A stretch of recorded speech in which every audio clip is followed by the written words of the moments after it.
The Detroit Pistons have been the absolute best story in the NBA this season. We all know how bad they were last year, only winning 14 games, going on that awful, historic 28-game losing streak, and to bounce back by having a year where they're 7 games over 500, looking like a lock to make the playoffs in just the span of one offseason is just an amazing turnaround. And I think a lot of people would look at this Pistons team and say, okay, obviously this is a great turnaround. They're a little bit over 500. They're probably going to make the playoffs, but they're still a young team. They most likely won't do anything in the playoffs. And even if they were bounced in the first round this year, this season would still be viewed as a huge positive in their rebuild. But I don't think the Pistons are just going to go down easy in the playoffs. I think they're really going to make some noise when they get there. And the reason why I say this is because the Pistons season this year has been a tale of two seasons thus far. Obviously, the Pistons had tons of issues last year, but one of their biggest issues was the way that they played in the fourth quarter. There were so many times where they were in these close games, but they just weren't able to close out games and get wins. And to start this season, it kind of looked like we were starting to see a lot of the same things. In their first game of the year against Indiana, they were the better team for the first 3 quarters. And then they just choked away the game in the fourth quarter, and we were seeing losses like that early on in the year. Detroit started the season 0-4, and I think that that's a big deal for them considering how bad last season was. When you're a young team, having that type of historically bad season and following that up with a slow start to this year could have really derailed this team and just sent them down this slippery slope where they're losing a lot of games and feeling a lack of confidence in themselves. But we have to give Detroit credit for remaining resilient. They started the season 0-4, which is not the way they wanted to start the year, but they took small steps. After 26 games, they were 10-16, which again isn't anything exceptional, but it's respectable. It's pretty good again considering how bad they were last year.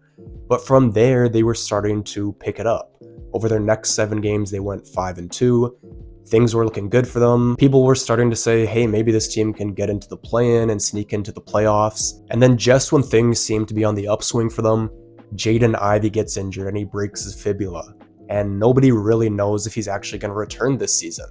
And for a team like Detroit, that could have really broke their spirits. They were starting to play well, and then they have their second leading scorer go out with injury. But since Jaden Ivey's been hurt, Detroit has gone 18-8, and they're currently on an 8-game winning streak. So yeah, we may look at their record, 33-26, only a few games over 500. They're a young team. It's easy to assume that they probably won't do much in the playoffs. But if we look at them over the last 33 games, they're 23-10, and they've been one of the hottest teams in the NBA. There's a lot of people I want to give praise to on this team, but the first person I have to talk about is JB Bickerstaff. Last year was such a disastrous year for the Pistons, and many people pointed the finger at Monty Williams and said that he wasn't doing a good job coaching the team. And for JB Bickerstaff to come in and really just revive and revitalize this team after, sure, they made some good free agent signings this year, picked up some good veterans, but it's not like this team was viewed as a playoff caliber team coming into the season. But he's gotten this team to just buy in on defense, which has been the biggest factor in their improvement. And I'll be honest, with the way that his stint ended in Cleveland, all these reports coming out that he had lost the locker room, that he had lost the trust of the front office, I was skeptical that he would be able to make a huge impact in Detroit. But we have to give JB credit because this is the second young team now that he's just taken to a whole nother level. When he first started coaching the Cavs, they had no expectations to be a winning team. Even before they got Donovan Mitchell, they nearly made the playoffs because they developed a defensive identity. And they had a super young team, but JB Bickerstaff was able to rally them and get them to compete for the playoffs. And now he finds himself in a similar situation in Detroit. This is a team who has many young players, many young guys with lots of potential, and we were maybe at best expecting the Pistons to compete for the play-in. But he's had them exceed expectations, they're playing incredible defense, and they're doing way better than any of us would have expected. So I have to give JB credit. Cade Cunningham said recently that he should definitely be the coach of the year. And I'm not ready to say he should 100% be the coach of the year, but he should definitely be in conversations, and he's going to be a good candidate for that award. And now getting into the players on this team, the first person we have to talk about is Cade Cunningham. Obviously, from a statistical standpoint, he's just been incredible. He was a first-time All-Star this year, and he's the biggest reason why Detroit is playing well. But I think the key number to point to is Detroit's offensive rating when he's on the floor versus what it is when he's off the floor. When Cade plays, Detroit has the 7th best offensive rating in the league, and when he's off the floor, that number drops to the 5th worst. And what's so special is that Cade is able to make this offense so good, even though he doesn't have another all-star teammate. Sure, he does have good players around him, but he doesn't have some of the star talent that other stars have around them. And so it's just great to see what Cade is doing this year, and it's great to see that he's being recognized for how talented he is. Last season, everyone was being really unfair to him, it seemed like. There were so many people who were doubting whether he could be a franchise player, if Detroit could really build around him. And this year, he's just squashing all of those doubts. He's showing that he's one of the best playmakers in the league. He's improving as a scorer. We all know that he could score in the mid-range, but he's improved his three-point shot, which is a bit of a question mark for him early on. And he's looking like he could be a superstar one day. I'm not ready to call him a superstar just yet, but he's showing that he has potential to be that one day. And then we look at some of the veterans they picked up. Malik Beasley shooting 42% from 3 on high volume. Tim Hardaway shooting 37% from 3 on high volume.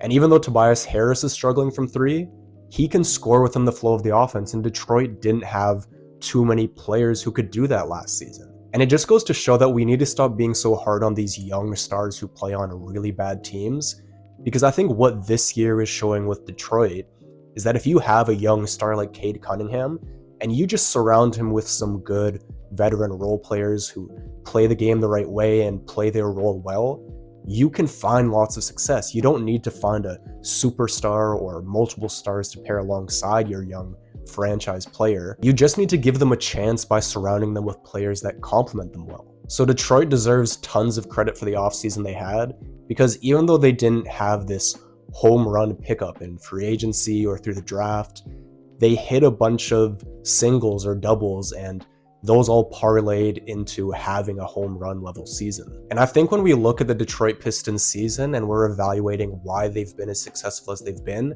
it's easy to point the finger at Cade Cunningham or the veterans that they've signed. But two guys who I want to give a lot of credit to are Ausar Thompson and Jalen Duren. These are two young guys who've showed flashes of potential, but they've also had moments where you just want more out of them. And early on this season, Jalen Duren was struggling.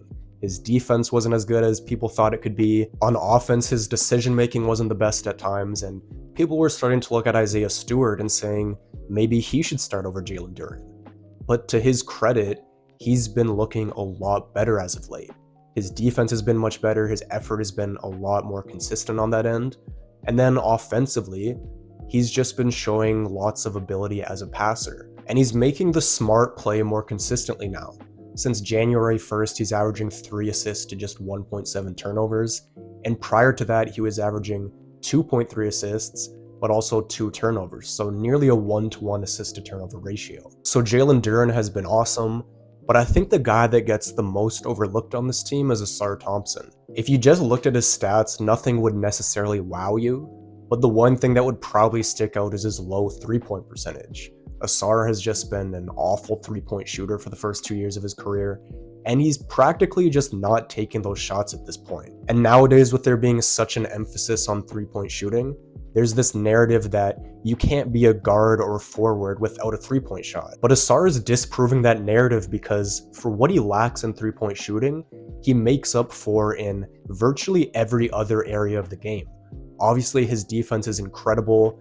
He's just very long, he's versatile, he's such a freak athlete, great lateral quickness, can contest and block shots with his leaping ability. But what I like most about him is his ability to force turnovers. There was a stat that came up in that game against the Celtics that said that Ausar has the 2nd most steals in the NBA since January 1st. And everyone says that, oh, if you're not a 3-point shooter, you're hurting the team on offense. But when Ausar gets so many steals and deflections, he's creating easy transition offense for the Pistons. And if we just look at the numbers, the Pistons are clearly a much better team when Ausar is on the floor. So everything is looking great for Detroit right now. Guys that we had some question marks about in Ausar and Jalen Duren are playing well. Their veterans are doing great in the roles that they've been given. Cade Cunningham is looking like a superstar. And in the month of February, they have the 4th best offense and the 4th best defense. So even though their record isn't exceptional, we have to kind of chalk that up to the fact that they got off to a slow start.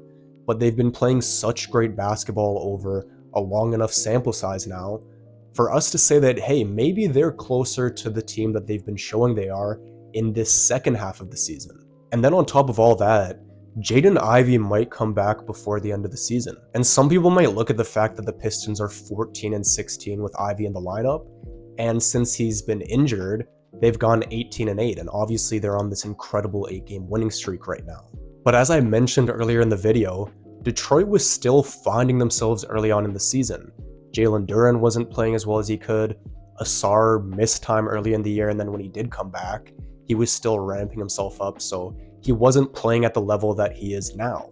And then even a guy like Tobias Harris, he was struggling early on in the year too. So I think it's kind of unfair to just say that the team is way better without Jaden Ivey, because it just so happens that the team was really getting into their groove right when he got injured. Sure, it's easy to point to the fact that they've been 18-8 since he's gone down, but in Ivey's final 5 games before he was injured, he was playing really well, and Detroit went 4-1 in that span. So I think you could argue that Detroit would still be doing just as well if Ivey hadn't gotten hurt. And that should really scare teams like the New York Knicks, the Milwaukee Bucks, or the Indiana Pacers, teams that are most likely to match up with Detroit in the first round. Because as I said, they've been a top 5 offense and defense this past month, and then if they're able to continue that level of play, and just before the playoffs they bring back a guy like Jaden Ivey, that's a scary team to go up against, especially considering the fact that Detroit doesn't really have anything to lose. They were obviously so bad last season, so the way they're playing this year is already an accomplishment in and of itself, whereas teams like the Knicks, Pacers, and Bucks all have expectations for this season. And look, we'll have to see how Detroit finishes the season, and also how some of their potential first-round matchups finish the season. But I think one thing is clear, Detroit is not just one of these young teams who's going to go out so easily in the playoffs. They're going to give whoever they match up with in the first round a really tough fight, and I wouldn't be surprised at all if they're able to advance to that second round, which is something that nobody was expecting at the start of the season, and absolutely nobody was predicting for the Detroit Pistons.